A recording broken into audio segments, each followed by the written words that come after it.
Gözlərinizi yumun və təsəvvür edin. Bir film var ki, sadəcə izlənmir, oxunur, deşifrə edilir, hiss olunur. Bu film kino tarixinin ən qorxulu, ən qaranlıq və ən gizli yapımlarından biridir.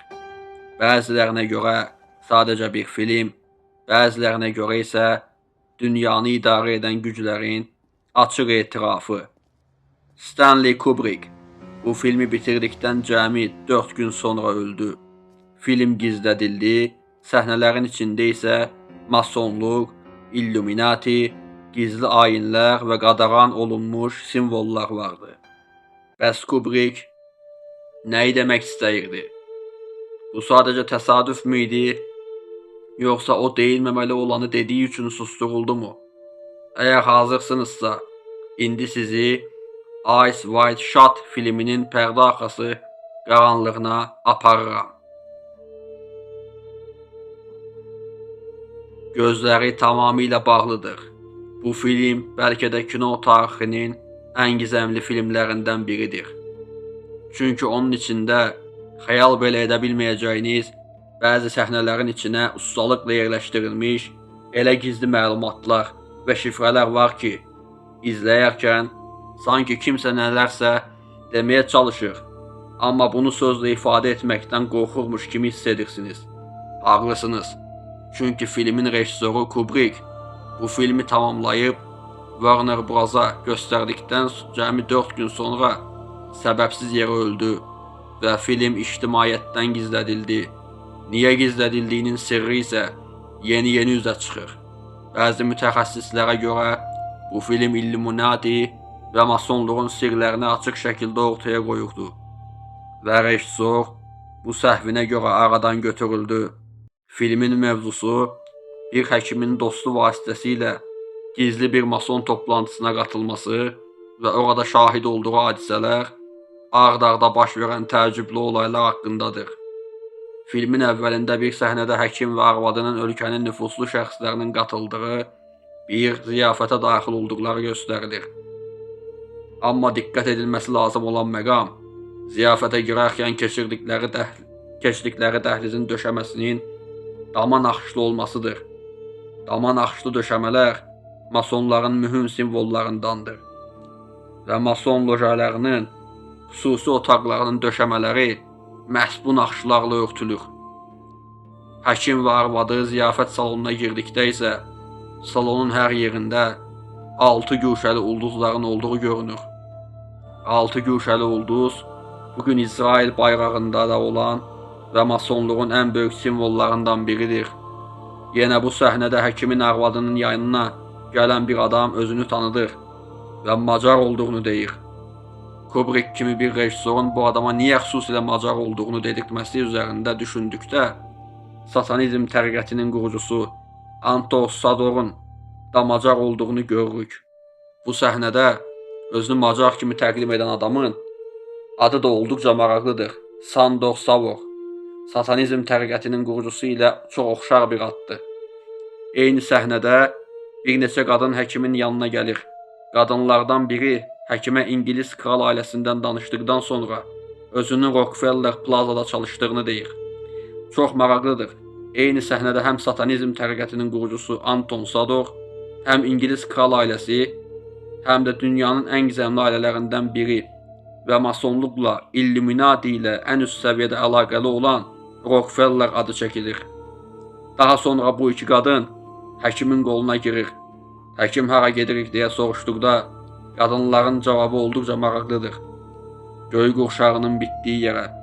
Göy qurşağının bitdiyi yer masonluqda sirlərin sona çatdığı, illuminati gizəminin açıldığı məkanı ifadə edir. Elə bu anda bir adam gəlib həkimi təcili olaraq yuxarı çağırır. Çünki bir qadın həddindən artıq doza da narkotik qəbul etdiyinə görə ölmək üzərədir. Təəccüblü olan isə qadının duruşunun yuxarıdakı tablo ilə eyni pozisiyada olmasıdır. Tablo əxlaq sınırlarını zorladığı üçün kadrda yer vermədim.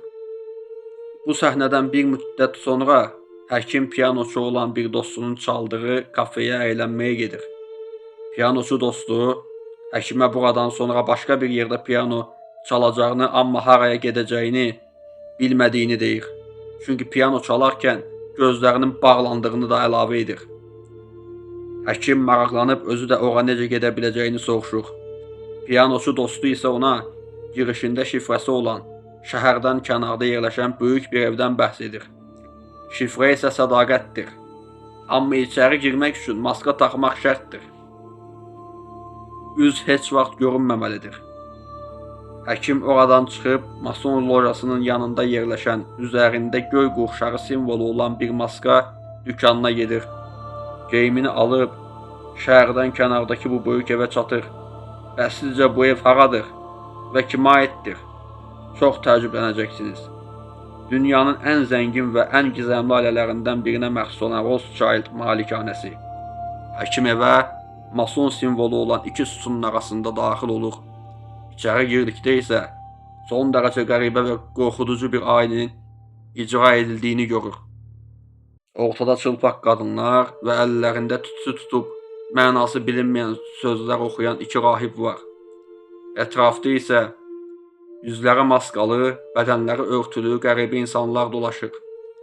Daha sonra qadınlar özlərinə bir kişi seçərək münasibətə girirlər. Qadınlardan biri isə həkimin yanına gəlib, onun böyük bir təhlükə içində olduğunu, əgər buradan getməsə öləcəyini deyir. Lakin ayini icra edənlər həkimin dəvət olunmadığı başa düşdükləri üçün onu sorğu-suala çəkirlər. Sorğu-sual edən adamın arxasında isə masonluğun 33-cü dərəcə simvolu olan iki başlı qartal var. Və diqqət edin, bütün bunlar Rothschild malikanəsində baş verir. Daha sonra həkimi bir daha ora gəlməmək və bu mövzunu araşdırmamaq şərti ilə sərbəst buraxırlar. Həkim oradan çıxıb evinə doğru gedərkən isə təəccüblü şəkildə onu izləyən insanların olduğunu görür. Maraqlıdır ki, normalda təqib gizli şəkildə edilir. Amma bunlar özlərini gizlətmirlər. Açıq-aşkar, gəl səni izləyirik. Güc bizdədir mesajını verirlər. Və indi filmin ən can alıcı, insanın ağlını ən çox qarışdıran səhnəsi. Həkim qəzet oxuyarkən bir gözəllik kraliçasının həddindən artıq dozada narkotik qəbul edərək öldüyü xəbərini görür. Bu qadın həkimin ilk getdiyi ziyafətdə müalicə etdiyi qadındır. Həkim morqa gedərək qadının ölüm səbəbini öyrənmək istəyir. Amma qadının adını eşidəndə donub qalır. Çünki qadının adı Amanda Kurandır. Filmdə rejissor bu adı ard-arda 2 dəfə hərf-hərf tələffüz etdirir. Bunu tamaşaçıların anlaması üçün edir. Amanda Kuran, Amanda, K-O-R-A-N, Amanda övülmüş deməkdir. Rejissor açıq-aşkar narkotikdən ölən qadının adının övülmüş Quran olduğunu deyir. Amma maraqlı hadisələr bununla bitmir. Həkimin danışdığı qadın morqdakı cəsəd üçün onun üzərində 19 var deyir. Yəni Müddəssir surəsi 30-cu ayə. Onun üzərində 19 vardır və qadının cəsədini gördüyümüz səhnədə arxa planda 19 rəqəmi 40 saniyə boyunca ekranda qalır. Heç bir filmdə bir rəqəm bu qədər uzun müddət ekranda saxlanılmaz. Filmin sonunda isə həkim mason məclisinə qatılmaq üçün aldığı geyimləri geri qaytarır. Bu Illuminati gücünün bir simvolu kimi göstərilir. Digər bir təəccüblü məlumat isə budur ki, filmin rejissoru Kubrick yüksək rütbəli bir mason idi. Bəlkə də bu səbəbdən gördükləri qarşısında susmadı və filmində bunları anlattı və nəticədə film bitdikdən cəmi bir neçə gün sonra öldü. Həkimlər ölüm səbəbini ürək tutması olaraq açıqladılar. Amma Kubrick'in arvadı ərinin son günlərdə qorxduğunu, otaqdan çıxmaq istəmədiyini və evindən çıxdığı bir vaxt güllələnərək öldürüldüyünü söylədi. Və daha bir təəccüblü fakt, filmin rejissoru Kubrick yüksək dərəcəli bir mason idi. Bəlkə də buna görə gördükləri qarşısında susmadı və bunları filmində açıq şəkildə göstərdi. Hətta bu qədər məşhur bir rejissorun dəfni ilə bağlı internetdə demək olar ki, heç bir görüntü yoxdur. Ağla gələn sual isə budur. Əgər bu film Illuminati'ni izah edirsə, Rothschild ailəsi niyə öz evinin istifadə olunmasına icazə verdi? Cavab sadədir. Kubrick də bir mason idi və bu filmin çəkilişləri 4 il davam etdi. Çünki məzmunun hər kəsdən gizlətməyə çalışırdı. Hətta Tom Cruise və Nicole Kidman belə demişdilər. Bəli, biz 4 il bir filmdə oynadıq, amma mövzunun nə olduğunu hələ də bilmirdik. Deyəsən film bitdikdən cəmi 4 gün sonra Kubrickin niyə öldüyü də aydın oldu. Arvadı Kubrickin ölümünün bir qətl olduğunu desə də, heç bir media qurumu bu sözləri yayımlamadı. İstər Illuminati deyin, istər başqa ad verin. Amma bu dünyanı idarə edən biriləri var. Atılan hər addımı gedilən hər yeri nəzarətdə saxlamağa çalışan dərin bir güc mövcuddur. Bəziləri bu təşkilatın, yəni Illuminatinin şeytanla birlikdə çalışdığını iddia edir.